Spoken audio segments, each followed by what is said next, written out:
Estamos de volta com o Jornal da Integração. Senhoras e senhores, esse programa de hoje é antológico. Nós estamos tendo a felicidade de receber aqui, com muita alegria, o presidente da Caixa Econômica Federal. Isso mesmo, o doutor Carlos Vieira, que é brejeiro, Lagoa Dentrense. E ele fez uma deferência muito grande para nós. Quando ele foi escolhido presidente da Caixa, eu disse, nos conceda uma entrevista. Ele disse, não posso ainda, deixa a Casa Civil contactar. Eu disse, mas o senhor é brejeiro, o brejeiro tem palavra. A primeira entrevista sua como presidente da Caixa, o senhor concede à Rádio Integração? E ele disse, Heraldo, é prego batido, ponta virada. E quando a Casa Civil procurou, aquilo me sensibilizou bastante. Ele disse, Heraldo, corra, que está a Globo News, a Record, tá todo mundo. O que é que eu faço agora? Mande um áudio para a gente. E assim foi feito. Senhoras e senhores, o bom dia, com muita alegria, do presidente da Caixa Econômica Federal, o doutor Carlos Vieira. Bem-vindo, doutor Carlos. Heraldo, bom dia a você, aos ouvintes da Rádio Integração. Prazer estar aqui nesse período que é um período tão especial, né? Um período de alegria, o brejeiro paraibano, todo mundo gosta de uma chuvinha, então um período de chuva, período de fartura. Muito bom. Prazer e, de fato, você relatou aí uma coisa que eu estava até esquecido. Você foi o primeiro jornalista a me entrevistar quando eu assumi a Caixa. Muito bem. Doutor Carlos, na segunda parte da entrevista, nós vamos puxar mais para os assuntos da Caixa Econômica. A gente queria saber mais de sua vida, de sua infância, dos seus pais. Eram ricos, eram pobres? Tem muita coisa que o senhor se lembra dessa sua cachola. Nos fale de Lagoa de Dentro, a terra que o senhor ama mais. Olha, inclusive, esses dias eu estive lá, há 2 dias, estive lá com o Camaf, que é o prefeito, me chamou para a gente. Fazia um bom tempo que eu não ia a Lagoa de Dentro, e eu me lembro que a última vez que eu estive em Lagoa de Dentro, do ponto de vista mais formal, o Raul Costa ainda era vivo, né, que foi prefeito e tal, amigo do meu tio Acrísio. E foi um momento muito, muito bacana lá encontrar com ele, com a comunidade, com os vereadores, e falar um pouco sobre o Lagoa de Dentro, sobre a nossa região, sobre o Brejo de uma maneira geral. Mas eu nasci em Lagoa de Dentro, e Lagoa de Dentro foi antecipada, até eles falaram isso, no dia 20 de dezembro de 1961. Então, quando eu nasci, Lagoa de Dentro não era antecipada ainda, eu nasci no dia 18 de dezembro. 2 dias depois, antecipou. Né? Foi a antecipação de Lagoa de Dentro, dia 20 de dezembro, eu nasci dia 18 de dezembro. A emancipação. É a emancipação de 1961.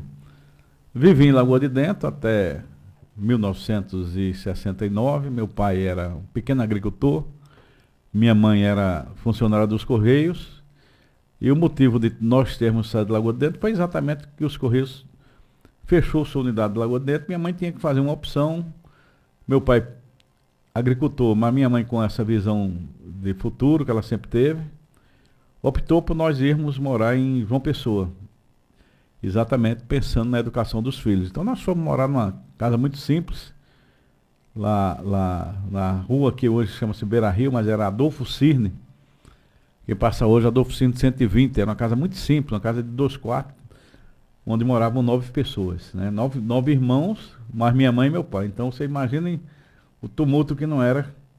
Mas, de certa forma, né, foi um grande salto na nossa vida, porque como minha família e a educação dos meus pais, mas no caso mais específico da minha mãe, sempre focando na educação, permitiu que nós tivéssemos uma educação razoável, né, do ponto de vista do que se tinha à época, e permitiu com que toda a família... Você chegou a estudar em escola pública? Todo o meu tempo de estudo foi em escola pública. Eu estudei num colégio, num local chamado Castelo Branco, chamava-se Escola Polivalente, uma escola, na época era uma escola diferenciada, porque ela tinha um princípio, um apoio do Banco Mundial, que deu para construir algumas escolas com aquele princípio de polivalente, que hoje o princípio da escola integral hoje passa por aquele momento. E depois estudei no Liceu Paraibano, né? Foi também um colégio de referência, tem grandes recordações desses períodos, e que foram fundamentais para a minha formação educacional. como a Caixa entrou na sua vida? A Caixa entrou na minha vida, eu fui pelo colégio, pela escola polivalente, eu tinha menos de 14 anos, eu fui escolhido, eu era o melhor aluno da escola, e o Banco do Brasil estava contratando os menores aprendizes, né? E eu fui escolhido para ser menor aprendiz do Banco do Brasil. Na sequência, veio o concurso da Caixa, eu saí de lá em início dos anos 80, ali, 1979, finalzinho de 79, prestei vestibular e entrei, fiz 2 cursos, fazia 2 cursos na época, o curso de Economia e Contabilidade, Ciências Econômicas e Ciências Contábeis. E em 1981 surgiu o concurso da Caixa. E aí eu fiz o concurso da Caixa, entrei em 82 e ainda estou por lá. Agora são 8h12. Nesse período de sua infância, qual uma alegria maior que o senhor ainda carrega no seu coração e com a tristeza grande? Do tempo de Lagoa de Dentro. Uma grande alegria, uma grande tristeza. Grande alegria era sair da casa da minha mãe, que ficava numa ponta da rua, de frente à igreja de São Sebastião, que é o padroeiro local. E quando ela pedia para ir na casa do meu avô, meu avô tem uma mercearia no outro extremo da cidade, para trazer anil, barra de sabão, vinagre, essas coisas. Então quando ela pedia que eu fosse, ali com os 6 anos por ali, era sempre uma alegria, porque era uma oportunidade de você estar no meio da rua, né? Ali, vai lá, tal. Então, de certa forma, né, você deixar o seu rincão, o seu local para ir para outro lugar, é sempre um motivo, muitas vezes, de tristeza. Primeiro para uma criança, né? Eu me recordo exatamente o dia em que nós saímos, né? Foi um tio meu, tio Jório, tinha uma rural, não, um jipe, e foi nesse jipe que nós fomos para João Pessoa. Então foi um momento de tristeza que eu me lembro, assim, de fato, recordando da infância, né?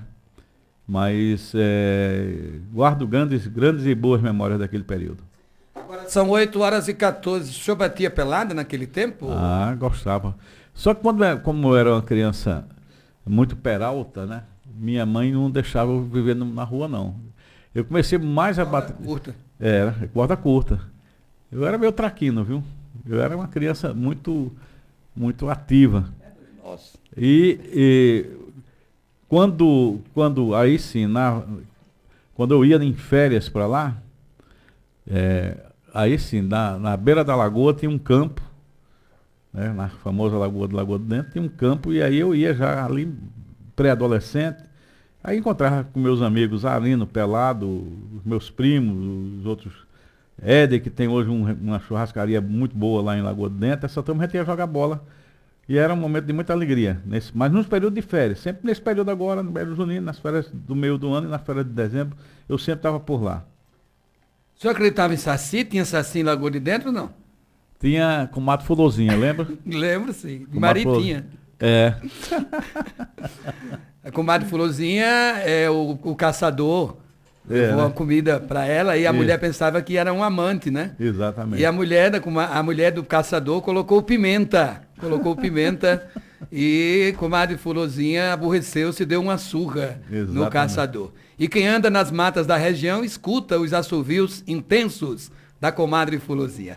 Esse é o doutor Carlos Vieira, numa conversa conosco, o padre Gaspar Rafael, reitor do Santuário do Senhor do Bonfim. Acaba de chegar, bem-vindo, padre, amigo do prefeito Camaf Douglas. Felipe Silva, querido amigo Felipe Silva, do blog do Felipe Silva. Ele sabe das coisas primeiro do que a Globo News, doutor Carlos, é impressionante. 8h15. Edilson. Doutor Carlos, bem-vindo à Rádio Integração FM, aqui o Jornal da Integração. Desde a época do ensino médio, já tinha o desejo de entrar para a vida pública, ou ainda não passava pela mente na época do ensino médio de chegar a um cargo tão almejado, tão alto, que é hoje, que é a Caixa Econômica Federal? Na realidade, não existia essa expectativa. Ela foi construída, né? Como tem um escritor português, Fernando Aguilera, ele fala o seguinte: a nossa vida não é uma linha reta, ela é construída por curvas, né?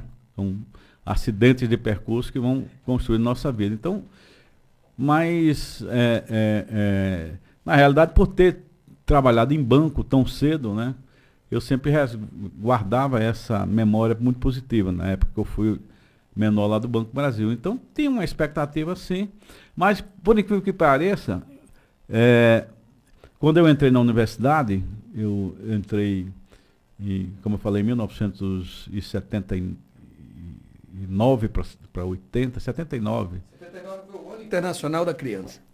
Da ONU. Eu entrei na universidade e meu sonho era ser professor universitário. E aí eu fiz um processo. Eu fui sempre meio atrevido, viu, Heraldo? Eu fiz um processo para monitor na universidade, onde normalmente você era monitor na universidade quando você já estava no terceiro, quarto, quinto período, né? O período é por semestre. E eu, no segundo período, eu fiz um processo de seleção e virei monitor da universidade. Então, o meu sonho era ser professor universitário. Aí vai uma saudação para uma brejeira, que foi minha monitora na época, minha orientadora, a Zélia Almeida, que é aqui de Areia, é uma referência do ponto de vista da economia paraibana. Fui aluno de Ronald de Queiroz Fernandes. Para quem não conhece Ronald de Queiroz Fernandes, foi o grande escudeiro de Celso Furtado. Foi o homem que, do ponto de vista operacional, que estruturou e montou a legislação que criou a Sudene. Então, a Paraíba, às vezes, ela perde essas memórias, né? Temos grandes referências, como o Celso Furtado, que a gente pouco referencia aqui na Paraíba. Tem um instituto que a Caixa, inclusive, está ajudando no Rio de Janeiro, o Celso, a Fundação Celso Furtado. Nós estamos dando um apoio lá para recuperação, mas, às vezes, a gente perde a memória de grandes figuras como essas que eu me referencio. O Ronald de Queiroz e Celso Furtado, dois grandes economistas, né? Então, meu sonho era o mundo acadêmico. Assim, pessoa, ministro de Estado, presidente da Caixa, nunca? Não, é que, como eu falei, são acidentes, né? Acontece na nossa vida sem a gente estar prevendo. São circunstâncias que muitas vezes... Isso é até bom, né? Doutor, um acidente de percurso desse. Esse é bom, né? Isaac Newton, uma entrevista descontraída. Garanto que faz tempo que o senhor não concede uma entrevista assim para se rir tanto. Doutor Carlos, todo ser humano, enfim, tem grandes bases na sua vida para poder chegar onde eles chegam. Na sua vida pessoal, pegando lá da sua infância, adolescência, quais foram as suas principais bases, né? Aquelas figuras que orientaram o senhor, que o senhor tem como referência, suas principais referências pessoais e também profissionais, que também influenciaram na pessoa e também no profissional Carlos Vieira. 4 pessoas aqui. Meus pais, meu pai pela sua forma, era um homem mais telúrico, um homem mais da terra, tal, mas me deu grandes exemplos de caráter. Minha mãe, pela visão de futuro, pela educação. O meu avô, Pedro Vieira, pela sabedoria que ele carregava, e os ensinamentos dele. Ele tinha, Heraldo, uma frase que ele dizia o seguinte: todos podem ser seus amigos, todos podem ser seus inimigos. Depende das circunstâncias, né? Então, assim, ele tinha tantas outras sabedorias. E tem um cidadão, né, hoje já aposentado, mora em Intermares, que esse sim, hoje se chamasse de coach, né? É uma palavra da moda, chama-se José Leopoldo de Souza. Foi o meu primeiro mentor profissional. Ele é aposentado do Banco do Brasil, irmão de Antônio Sobrinho, que foi reitor da Universidade Federal. Também foi seminarista, tá? Os dois foram seminaristas, lá na região de Cajazeiras. E tem um fato interessante: esses dias o filho dele, do Zé Leopoldo, hoje, que é um paraibano também, o Gustavo Souza, é a segunda pessoa mais importante da Interpol no mundo. Esses dias nós nos encontramos em Brasília com um jantar em torno do Leopoldo. Então essas 4 pessoas foram... Tem outros, tem meu irmão, um único também, teve uma participação muito importante na minha formação, pelo seu espírito empreendedor e tudo mais, mas eu referencio dessa forma. Agora são exatamente 8 horas. Mirinha Pessoa, sua querida amiga, está ouvindo o Jornal da Integração. Um grande abraço. Daqui a pouco ela participa do programa. Nós vamos deixar sua vida pessoal em paz. A última pergunta vai ser essa agora. Atenção.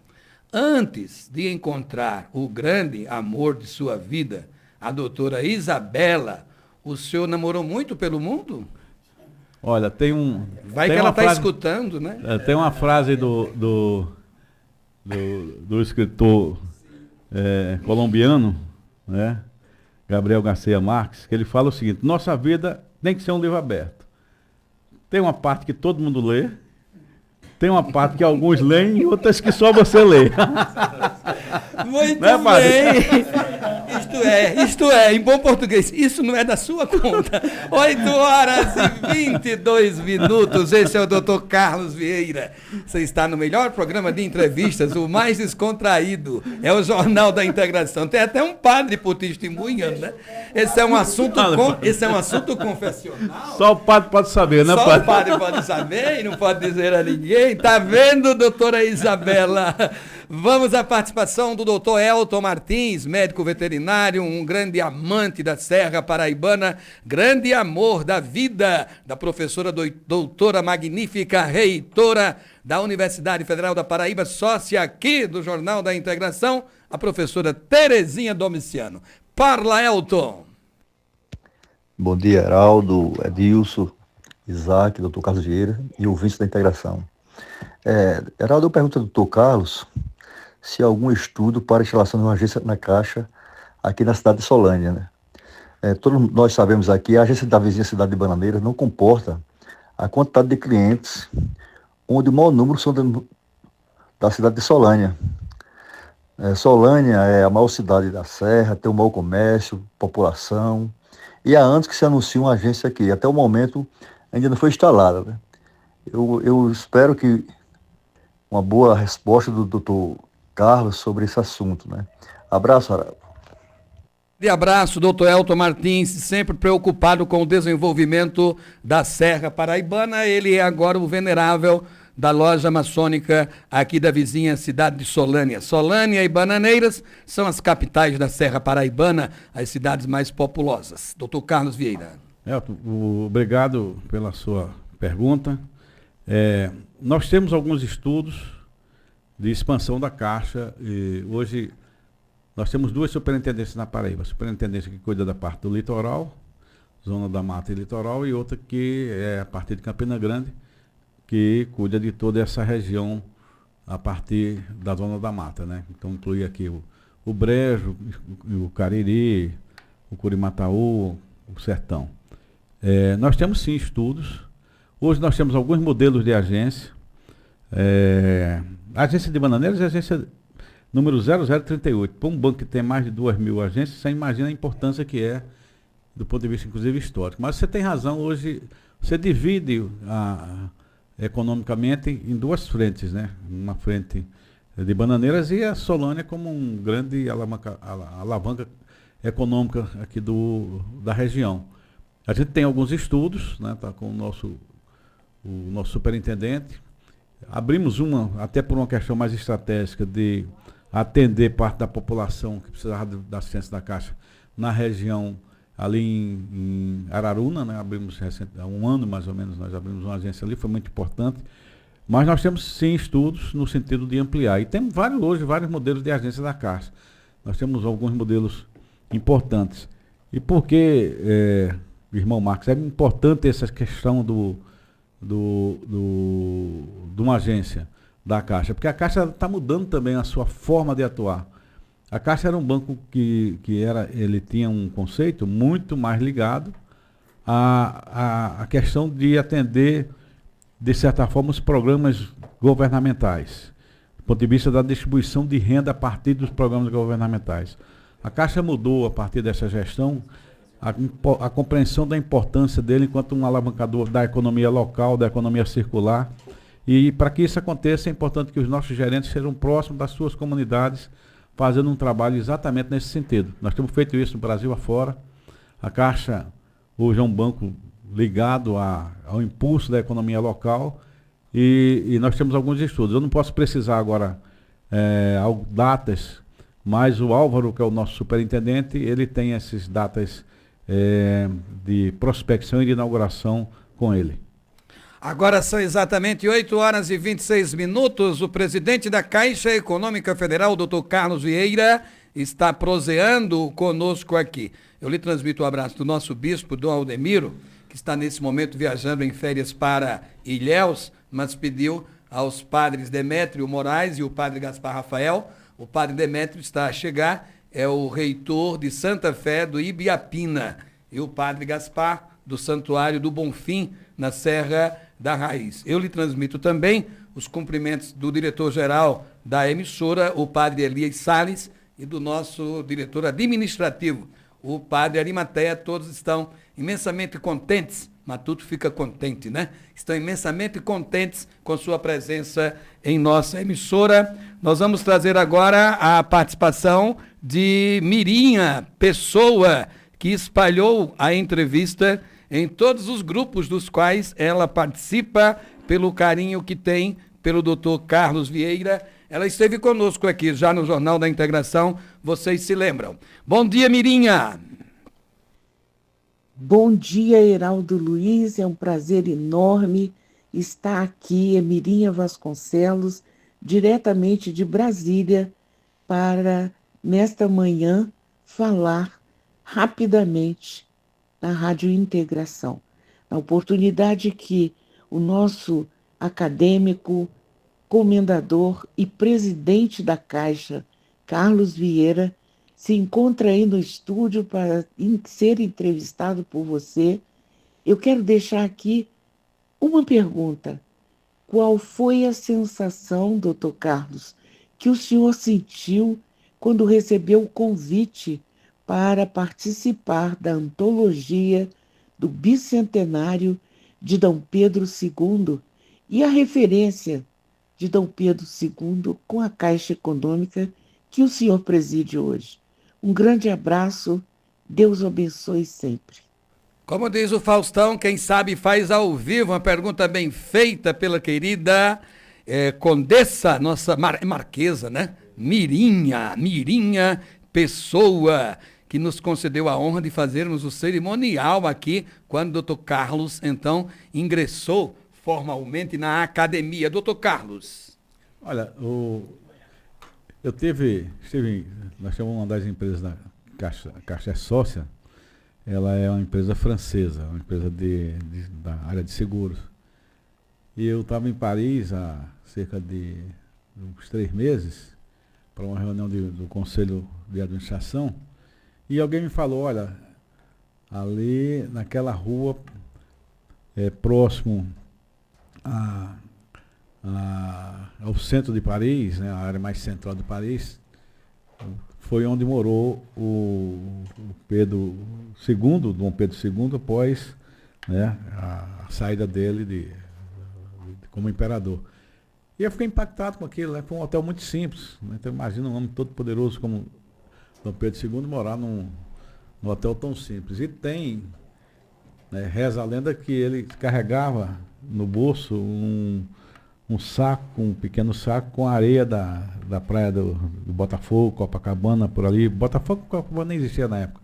Botafogo, como recordação do Brasil.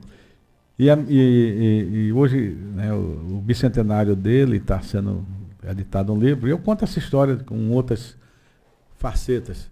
E uma das coisas mais interessantes é que foi Dom Pedro II que criou a Caixa. 12 de janeiro de 1861. Né?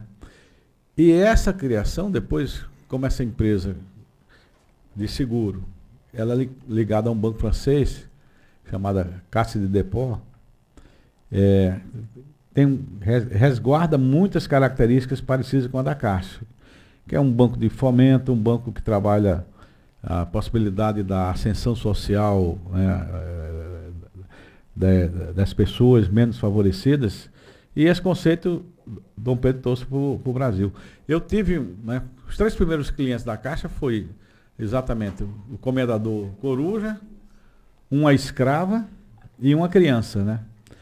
E tem um livro que esses dias eu estava resgatando, uma história muito, muito interessante, porque ficava registrado na época da carta da alforria, né? A compra de uma carta de alforria está lá, porque os escravos não tinham sobrenome, eles só carregavam o nome. Então está lá, alguém que a escrava pede para escrever em nome dela a declaração de que ela está pegando a poupança que ela fez na caixa, passando para o detentor, né, da sua posse e quitando aquela transação, ou seja, a pessoa comprando a liberdade.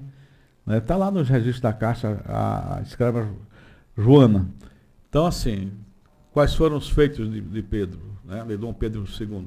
Primeiro, ter construído a Caixa, que ainda hoje, né, resguarda no seu DNA essa questão que é uma questão da visão coletiva. O banco vem com a visão coletiva. Aliás, padre, falar em questão de visão coletiva de comunidade, eu participei da missa agora no dia 19, né?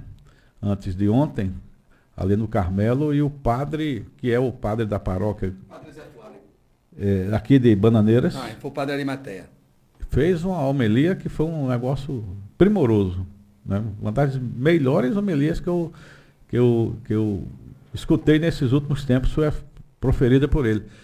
Mas que tem a ver com esse espírito, com o próprio espírito da Caixa. A Caixa é um banco que tem essa característica de ser um banco que cuida muito do coletivo, da comunidade, né, da visão comunitária, né, quando ela faz todas essas aplicações que ela faz. Então, assim, tem sim a Mirinha, sempre com sua mente brilhante, fazendo uma pergunta tão oportuna, né, sobre a vida de Dom Pedro II. Agora são 8h33. Felipe Silva, esse aqui, ó, que eu falo direto aqui, que ele é bem informado. Mostra Felipe, por favor, meninos. Aqui, ó. Vem pra perto de mim, Felipe. Olha, esse rapaz aqui, ó. Ele é Felipe Silva. Ele socorre a gente o tempo todo. É um danado. É o cão do Rio Tinto. Ele sabe de tudo primeiro, assim.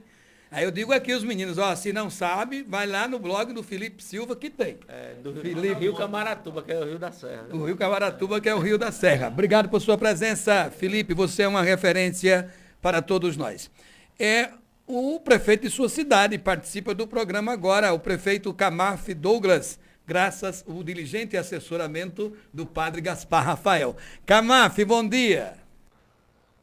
Bom dia, Geraldo Luiz, bom dia a todos que fazem a Rádio Integração. Abraçar aqui o padre Gaspar e abraçar de forma muito especial aqui o nosso conterrâneo, Carlos Vieira, presidente da Caixa Econômica. Aqui quem está falando é o prefeito de Lagoa de Dentro, Camaf Douglas. Quer dizer, da minha alegria e grande honra para a nossa cidade ter um filho lagoadentrense nos representando aí a grande instituição que a gente tanto respeita, que é a Caixa Econômica a nível nacional. Dizer que é uma honra. O recebemos nos últimos dias lá em Lagoa de Dentro e a gente serve para nós de grande honra e inspiração, né, o grande trabalho desenvolvido pelo amigo Carlos Vieira. Então quero deixar aqui um forte abraço em meu nome, em nome da nossa gestão, em nome de todos os amigos de Lagoa de Dentro, que sente-se muito bem representado por esse grande homem. Diga aqui a vocês que Lagoa de Dentro segue de portas abertas para receber muitos amigos e filhos de toda a região, né? Fizemos agora nos últimos dias o nosso grande São João. A gente faz aqui de forma antecipada, mas já quero deixar aqui o convite para dia 27 e 28, que ainda temos apresentações de quadrilhas juninas, temos o festival de quadrilha que é tradicional aqui em nossa cidade. Então, encerro aqui minha participação, deixando aqui mais uma vez um forte abraço a todos vocês aí que estão aí nos estúdios da Rádio Integração. Abraçar aqui mais uma vez o grande amigo Padre Gaspar, que quero já parabenizá-lo aí pela grande cavalgada que realizou, que nos últimos dias tive o prazer de estar presente. Padre Gaspar, que sempre está fomentando aí a economia, mexendo para que a gente não possa deixar as culturas serem esquecidas. Então, mais uma vez aqui, um forte abraço a todos vocês, que Deus abençoe, e à noite vamos estar aí curtindo o show de Zé Ramalho. Muito obrigado ao prefeito Camaf Douglas, gente boa, uma baraúna, nos deve uma entrevista, marcou uma entrevista e deu o cano uma vez aqui. Foi.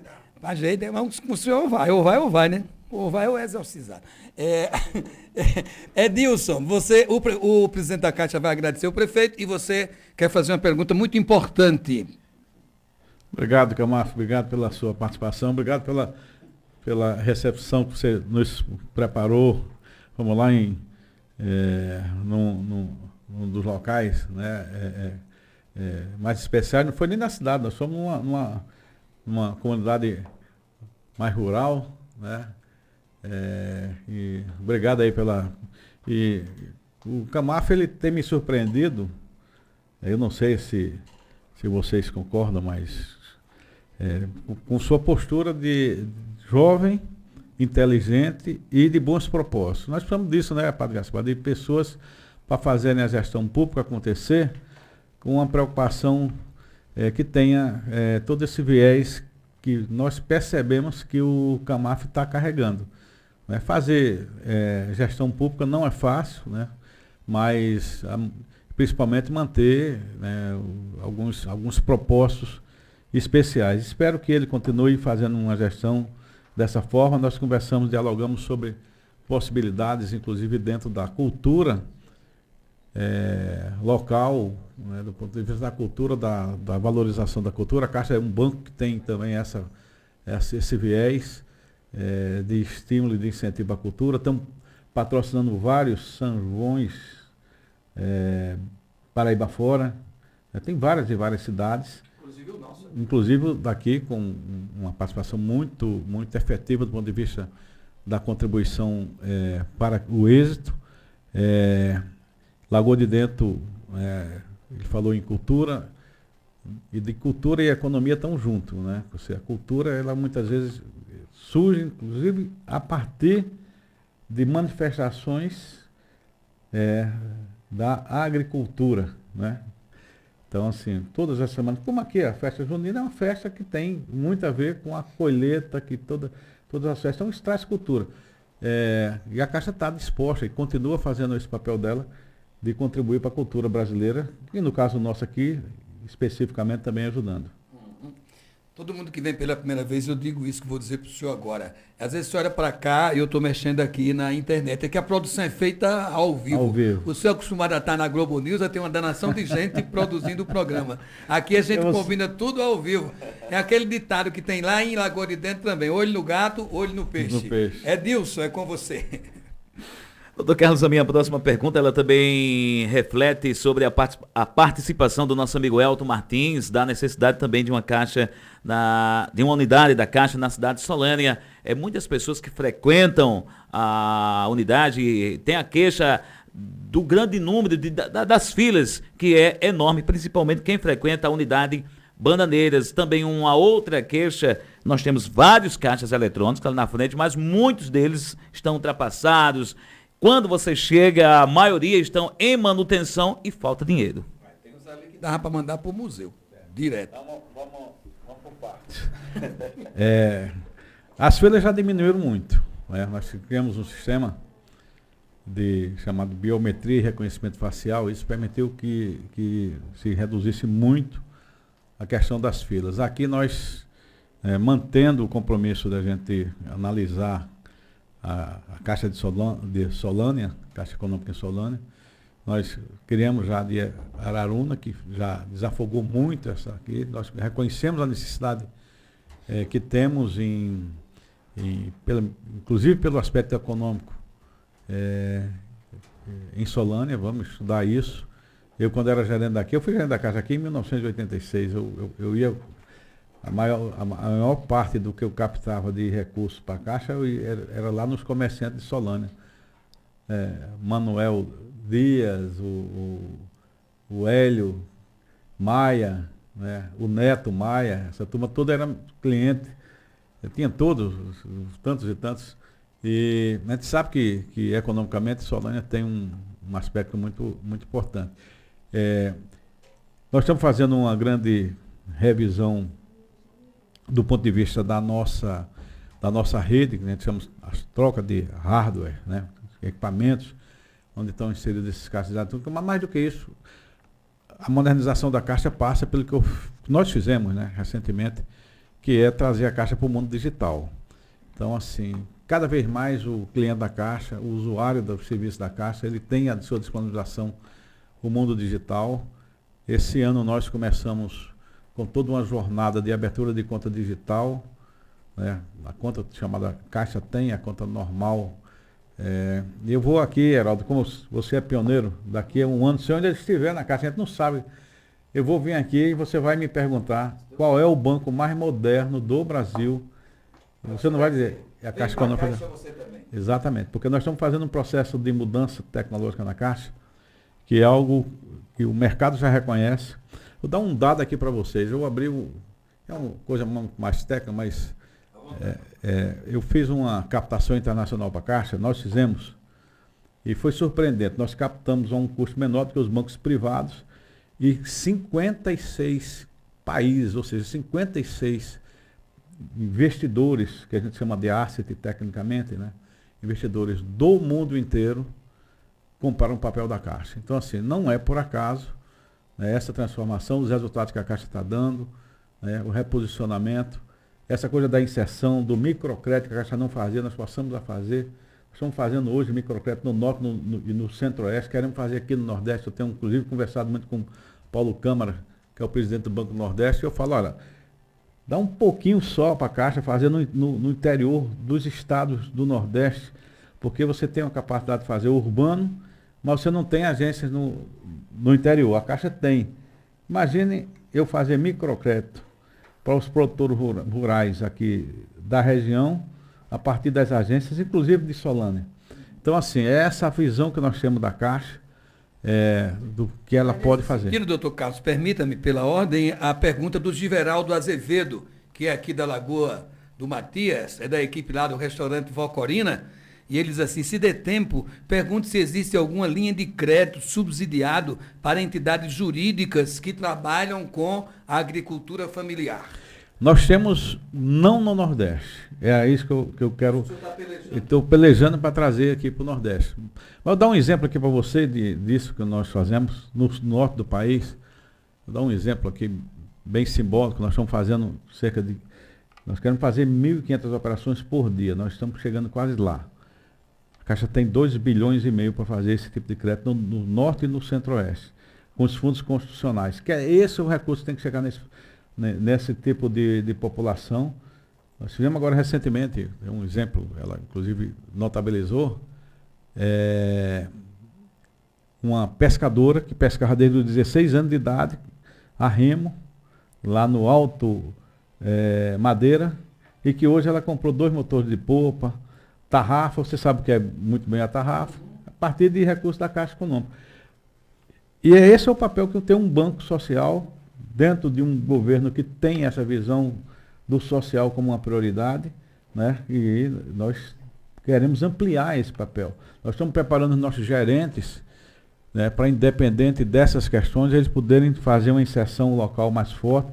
Nós estamos criando aí, com a ajuda inclusive do nosso presidente da Câmara, o Hugo Mota, a primeira fundação do século XXI. A Caixa não tinha fundação e a última fundação grande que foi criada no Brasil foi em 1988. Então está lá o projeto de lei 1312, para exatamente pela fundação, por um fundo que nós chamamos Fundo Socioambiental, independente dessa característica, nós podemos fazer o microcrédito, nós usamos recursos desse fundo, é um fundo muito rico que nós temos na Caixa, nós destinamos 2% do lucro da Caixa para esse aspecto, para poder fazer esse tipo de inserção social dentro do que nós chamamos de ESG. Agora, esse aqui é o padre Demétrio Moraes. Você não sabia, ele é meu primo, você percebe assim? Nós somos todos da família do ministro Alexandre de Moraes e do coronel. Nós somos da família do Major Antônio Moraes, do Alto da Compadecida. É meu primo. 8h40. 8 é uma festa. É para Felipe. Felipe, uma cadeira para você, Felipe. Ali perto, por favor. Agora são 8h46. O senhor está satisfeito com o que a Caixa tem feito pela habitação, sobretudo para as pessoas mais pobres desse Brasil imenso? Toda vez que, nas vezes que falei com o senhor tem sempre demonstrado uma sensibilidade com as pessoas que sofrem mais? Sim, nós temos, são exemplos e exemplos da inserção da Caixa na habitação. Se eu contar aqui, a gente passa um dia inteiro contando histórias aqui de pessoas que tiveram a sua melhoria habitacional. Tem um vídeo no final, eu vou mostrar para você, lá em Recife, né, de uma família que há mais de 40 anos eles eram catadores, hoje nós chamamos de catadores, chamamos recicladores, né? E que tiveram a sua casa própria e os filhos, né, dentro do quarto pulando de alegria. Então, assim, isso é um papel também muito nobre, feito pela Caixa, com o apoio do governo federal, a parte, né, do Ministério das Cidades, do própria orientação do presidente Lula, no sentido de que nós possamos levar à população de baixa renda toda essa característica. E a Caixa é um banco que é propulsor disso, né? A habitação está no nosso DNA. Né? Nós fazemos 70% de tudo que se faz de habitação no país e 99% do que se faz do Minha Casa Minha Vida. Então, assim... O senhor já sabe dizer se as motocicletas elétricas serão pela Caixa? Nós estamos, ou sabe não podem? Essa está na parte do livro que a gente não pode dizer ainda. Mas vai ser uma outra grande experiência a inserção, né, desses empreendedores. São uma preocupação latente do governo. Nós estamos discutindo esses aspectos. Logo, logo nós teremos não só essa, mas outras novidades também muito interessantes do ponto de vista do apoio, né, social. Porque há uma característica marcante. Eu me lembro, o Celso Furtado, numa das suas últimas entrevistas no Roda Viva, onde ele falava, né, da população que ficava excluída do ponto de vista da economia e do potencial econômico que tem você alavancar a possibilidade de entrada dessa população. O projeto da Sudene tinha uma intenção dessa natureza, né? A gente sabe o que aconteceu de certa forma, mas quando você pega o exemplo que eu estou dando para vocês aqui, concreto disso, aí a gente tem muita crença nesse tipo de ação. Quando você tinha os fundos constitucionais do Norte e do Centro-Oeste, que não conseguiam destinar recursos para a população de baixa renda. E aí, Padre Garcia, só para você ter um exemplo. Lá, você de 35 mil que você tira para pagar em 5 anos, você passa um ano de carência. Se você for pontual no pagamento, você tem um rebate de 40%. Então imagina isso na formação de capital da família, porque não há, a gente chama de hipossuficiente economicamente, aqueles que estão numa linha de possibilidade de sair do Bolsa Família. Aliás, o nosso ministro Wellington Dias vai estar em Campina Grande, no camarote da Caixa, hoje ou amanhã, ele até ontem ligou para mim, né, que é o grande responsável por isso. E a grande preocupação do governo é esse, pegar essas pessoas que estão ali no limite da possibilidade de irem para o mundo da produção econômica. O governo não quer que as pessoas fiquem sendo assistidas a vida inteira. Ele quer criar essas condições. E essa é uma forma. Né? E se a gente, enquanto a gente tiver nesses papéis de sermos agentes dessa transformação, a gente vai estar atuando nisso. Então a gente acredita, como o nosso representante falou há pouco, por exemplo, aqui na região, voltando aqui para o Brejo, nós temos aqui no entorno de Bananeiras uma das grandes produções de tilápia do Brasil. Mas nós pegamos a tilápia e levamos ela in natura. Você imagina se eu tenho um centro aqui que possa capturar e a tilápia você aproveita 100% dela. Tudo é aproveitado. Então você agrega valor, né? E aí você precisa ter o agente público. Por isso que a gente prepara o gerente da Caixa. Na casa de Orlando Padilha, o senhor estava contando a ginástica que fez para possibilitar recursos para a usina de beneficiamento de tilápia aqui de Bananeiras. Mas é essa percepção que nós, que somos homens públicos, que estamos... Porque o padre, ele assume um compromisso com Deus e fica a vida inteira, né? Ou a grande maioria quase Nós que estamos nesses postos, Padre Gaspar, a gente está de passagem. Então, enquanto a gente está nessas posições, a gente tem que conseguir fazer com que sejamos agentes de transformação. É assim que eu penso o papel do homem público. O homem tem que ver isso. Então, assim, economicamente, você dá um incentivo, né, e aí usando um a outro, parafraseando de novo uma passagem bíblica, é ensinar a pescar, né, já que falamos de tilápia. Então, tem todo esse contexto. Aqui, uma região que você tem, pronto, o urucum, por exemplo, que é uma coisa espetacular. A Alemanha hoje, ela só usa o corante natural. E qual é o corante natural? O urucum é o principal corante natural usado no hambúrguer e na salsicha feita na Alemanha. Como você não estimular economicamente a produção disso? Né? E vários outros exemplos. Né? O abacaxi da Paraíba, o abacaxi dessa região já foi consumido na Europa e é maravilhoso. Hoje de manhã comi um abacaxi aqui da região, um espetáculo do ponto de vista da sacarose, da doçura dele. Foi de Maria. Foi de Maria. O abacaxi que o senhor comeu foi de Maria, exatamente. Então, é isso que a gente pensa, dessa forma que a gente imagina que possamos trazer o Brasil para ser um país definitivamente de classe média. O senhor precisa vir mais vezes aqui, viu? Porque o senhor é muito jovem ainda, mas lembra do comercial antigo do Bamerindos, né? O tempo passa, o tempo voa, só a poupança Bamerindos continua numa boa. Para tratar de assuntos da Caixa Econômica e para nos dar uma alegria dessa. Espia aí para perto do senhor, quem chegou agora. A magnífica reitora da Universidade Federal da Paraíba, a eterna namorada de Elton Martins, a nossa amiga, sócia do programa, professora Terezinha Domiciano. Professora Terezinha, que eu fui aluno aqui da UEPB, aqui no campus de Guarabira. Eu tenho uma formação lá em estudos sociais, feito lá na UEPB. Saía daqui de Bananeiras, ia lá, estudava, voltava, enfim. Professora Terezinha, é sempre um prazer recebê-la. A senhora traz alegria em todo canto que chega, tem uma alegria que contagia, assim, ó. Transmite isso para todo mundo. E uma ternura, faz jus ao nome, né? Filha de Santa Terezinha, devota de Santa Terezinha. Na casa dela tem relíquia de Santa Terezinha. Eu tenho uma neta de nome Tereza. Tá vendo aí? É. Que o senhor colocou em homenagem à professora Terezinha. Eita, ele não deixa a bola quicando, não. Não, pode não, né? Agora ficou 1-1, né? Com a do livro, né? A do livro o senhor ganhou. Das páginas do livro que ninguém pode estar revelando. Agora aqui, no Terezinha, foi comigo.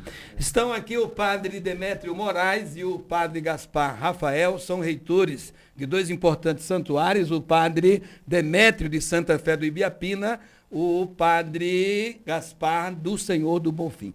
Por dever de ofício, devo registrar que também o padre Demétrio, nesse momento aqui, os dois representam, mas está representando Dom Aldemiro Sena, que gostaria de vir pessoalmente, mas que está a caminho de Ilhéus. Vai para 1 ou 2 semanas de recesso. Ramon Moreira, entrevista top, parabéns. Quem está dizendo isso também é a nossa estimada amiga Silvânia Gil. Eu vou oferecer uma oportunidade rápida aos dois queridos amigos padres para que possam cumprimentar o presidente da Caixa. Geralmente o padre cumprimenta e pede alguma coisa, eu não sei se vão pedir. Padre Demétrio. Depois abençoa. Abençoa. Depende. Faz tudo o que for possível, até exorcizar. Heraldo, Bom dia, padre, é um bem-vindo. pouquinho exagerado esse meu jeito, meio exagerado, como diz a canção. É da família Hoje eu não da vim nem gente. pedir. Hoje eu vim, em nome do nosso bispo, trazer esse mimo com muito carinho. O nosso bispo pediu que eu pudesse, em nome também do Memorial Padre Ibiapina, e aproveitar o ensejo e fazer uma pergunta. Não é pedir, não, é fazer uma pergunta, Heraldo.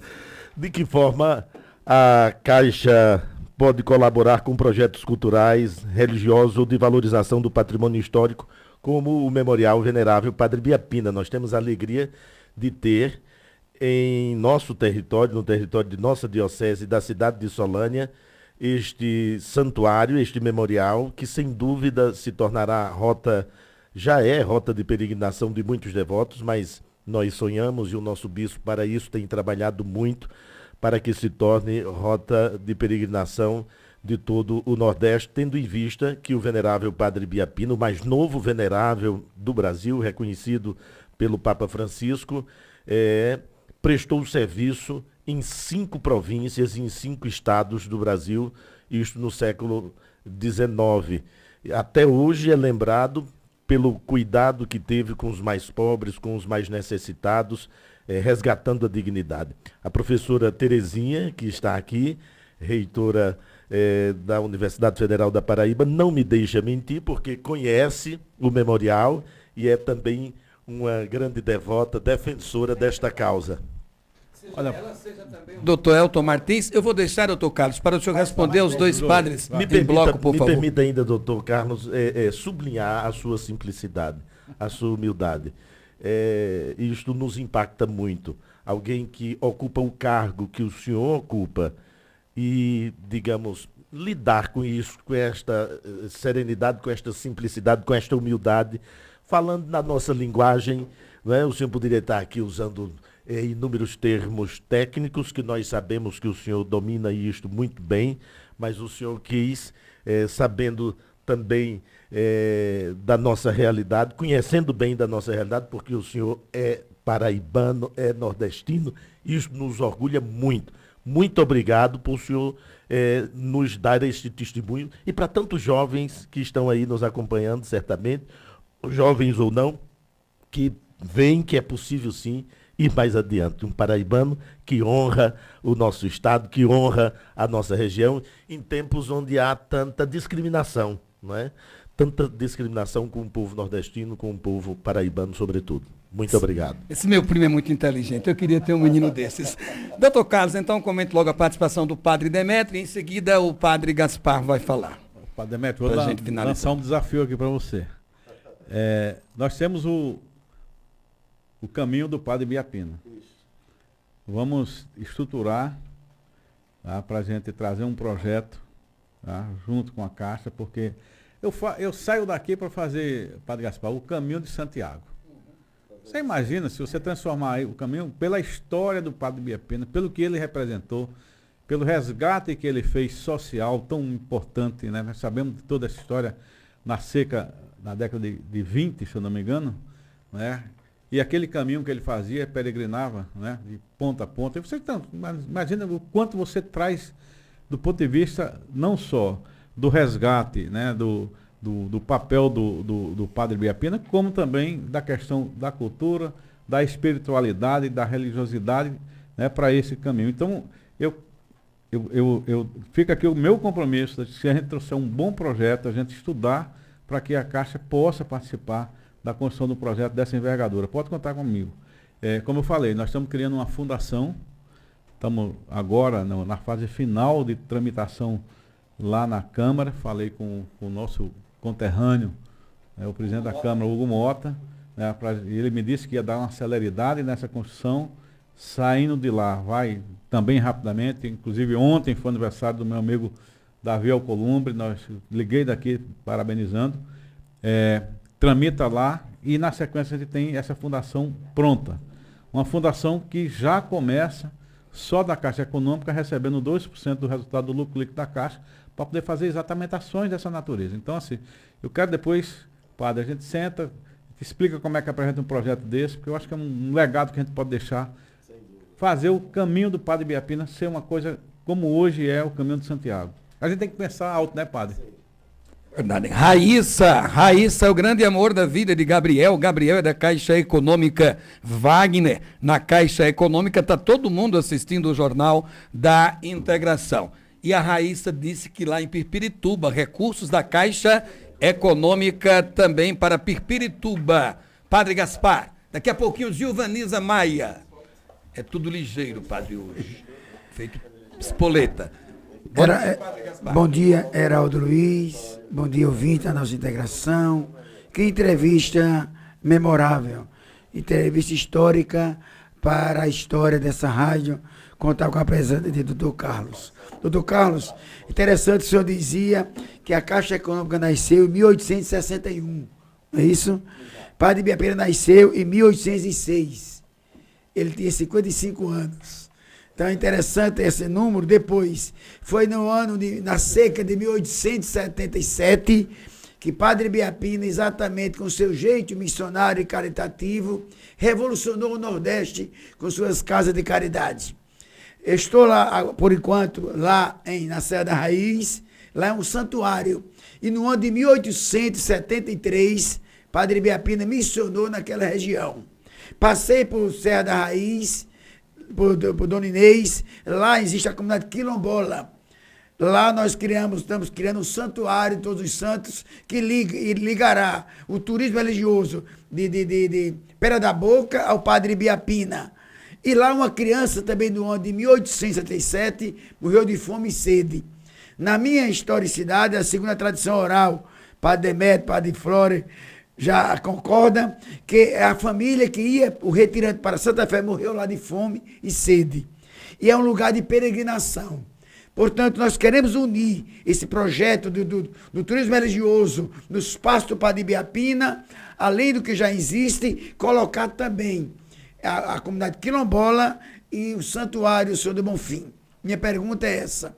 Dentro desse projeto, além da trilha, o que podemos fazer em termos do turismo religioso que envolva também a comunidade quilombola e o santuário na Serra da Raiz, que é um santuário novo, mas é uma paróquia de 1875.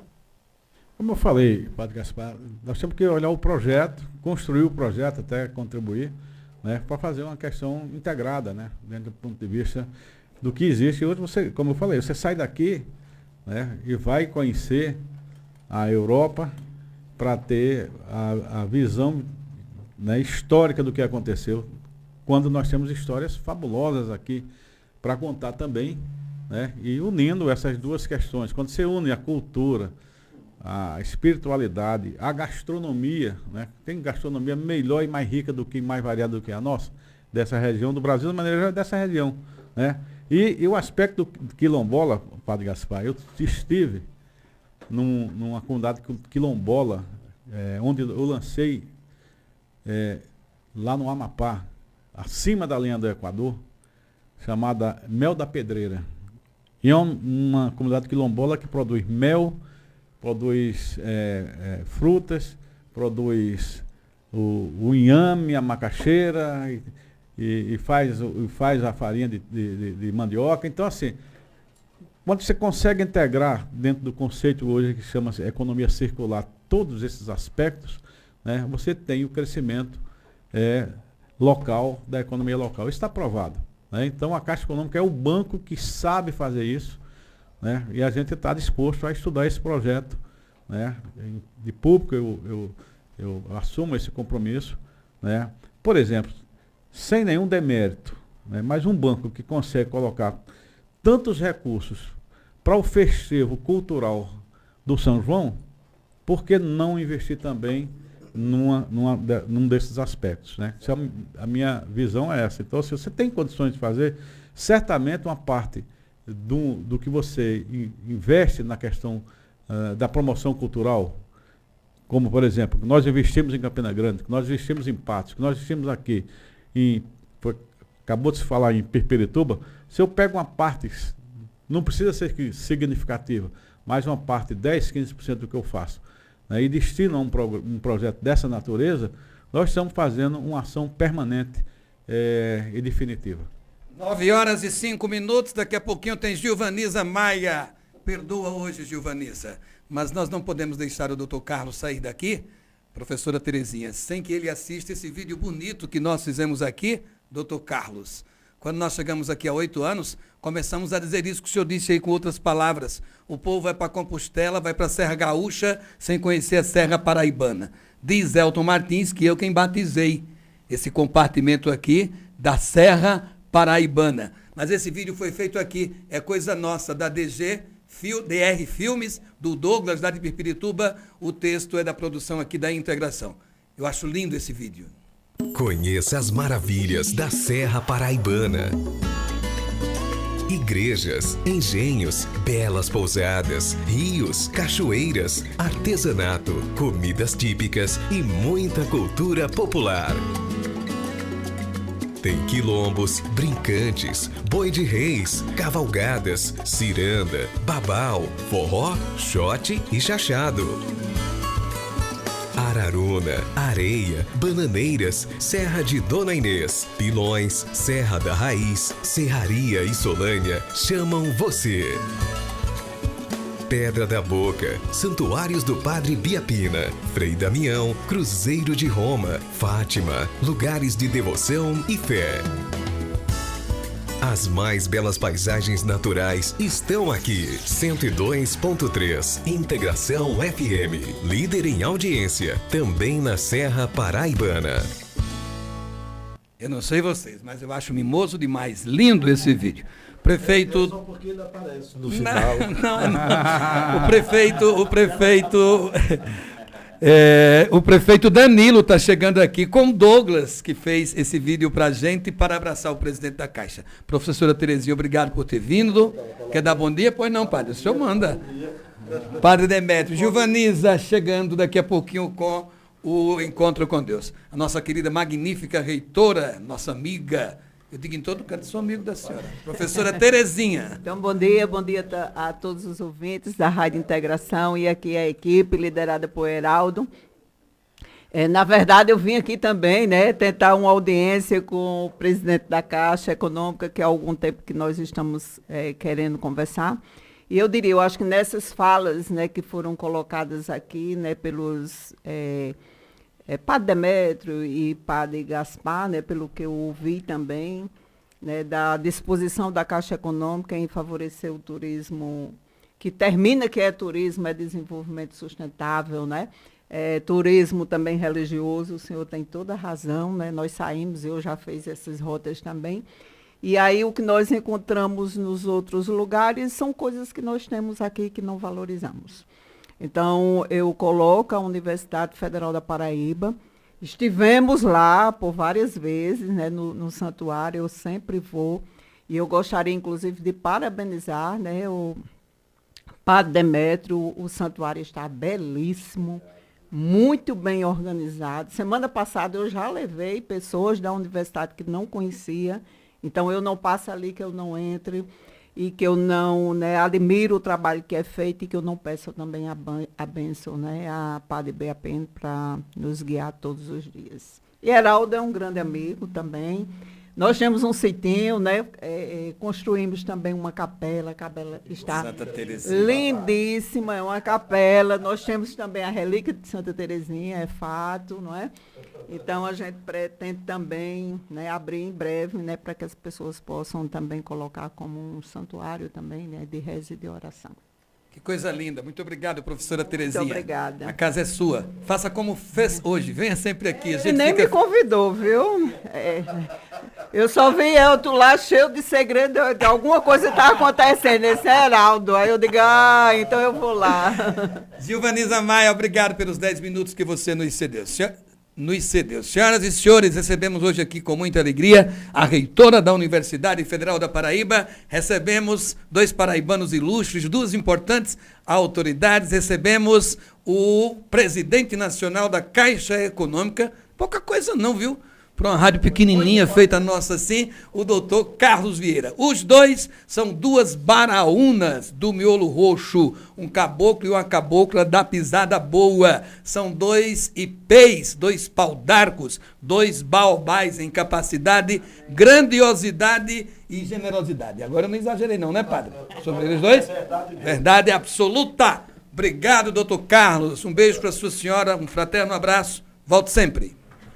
Obrigado, Heraldo, obrigado a todos, aos nossos padres, a nossa magnífica reitora, aos companheiros aqui. Alegria estar aqui com vocês, né? Enfim, tem uma frase para terminar de um paraibano, né? Primeiro, eu não comprometi, Heraldo, nada na minha conversa com Isabela, está tudo resolvido, né? Tá certo, tudo em ordem. Chegar em casa, sabe que quem manda é ela, né? Então... Mas tem uma frase do Ariano Suassuna, eu carrego ela comigo. Eu não gosto dos otimistas, né, porque são uns bobos. Eu não gosto dos pessimistas, porque são uns chatos. Eu prefiro ser um esperançoso realista, né? Então, assim, eu acho que a gente tem condições de fazer muito, né? Onde a gente está, em qualquer que seja a posição. Qualquer que seja. Você está numa posição mais estratégica, você está numa posição, seja qual for, né? Como eu disse, o produtor de tilápia daqui faz muito. Mas às vezes ele precisa da universidade junto. E como já teve, eu me lembro de quando foi introduzida a tilápia na Paraíba, eu era gerente da Caixa em Alagoa Grande, ainda existia a agência da Caixa. Eu me lembro do trabalho feito de convencimento dos técnicos da Emater à época, para que isso se consolidasse. Então, assim, eu acho que é esse tipo de espírito, Padre Gaspar, né, Padre Demétrio, que a gente tem que ter, né, e principalmente se a gente está em um exercício temporário de uma função pública, é para fazer acontecer. Então, muito obrigado pela oportunidade, Heraldo. Um grande abraço a você, aos seus ouvintes. Muito sucesso. Você sabe que Matuto gosta de dar viva, né? A gente vai dar um viva para o Padre Biapina agora no encerramento do programa. Todo mundo aqui. A senhora também. Ela veio aqui e plantou um pau d'arco por conta da campanha da fraternidade. Ela e Gilvaniza. Vem para cá, Gilvaniza. Eu quero homenagear todos os economiários na pessoa desse moço que vai aparecer aí, ó. É o Felipe Lourenço. Ele era da Caixa lá em Guarabira, ele agora está em João Pessoa. Esse rapaz é uma sumidade, é uma tranquilidade. Na pessoa de Felipe, na pessoa de Gabriel, de Wagner, nós homenageamos todos e todas. Uma vez precisei da Caixa lá em Guarabira, e aí disse, procure Felipe lá. Eu fiquei encantado, nós somos sempre muito bem recebidos na Caixa Econômica. E para não correr o risco de não ir para o show de Zé Ramalho, mandar um alô para a doutora Alice Gabriele Cavalcante Oliveira Moraes, um dos nossos amores, meu amor, e da doutora Elijane Oliveira Moraes, minha filha linda, que está ouvindo o programa lá na cidade de Guarabira. Doutora Alice, doutor Luiz Gabriel, doutora Elijane, um grande abraço. Vamos terminar juntos? Vamos. Viva Jesus! Viva! Viva Nossa Senhora do Livramento! Viva! Viva Santo Antônio! Viva! Viva o Senhor do Bonfim! Viva! Viva o Padre Biapina! Viva! E viva a Caixa Econômica e a Universidade Federal! Tchau, minha gente! Bom São João é assim mesmo!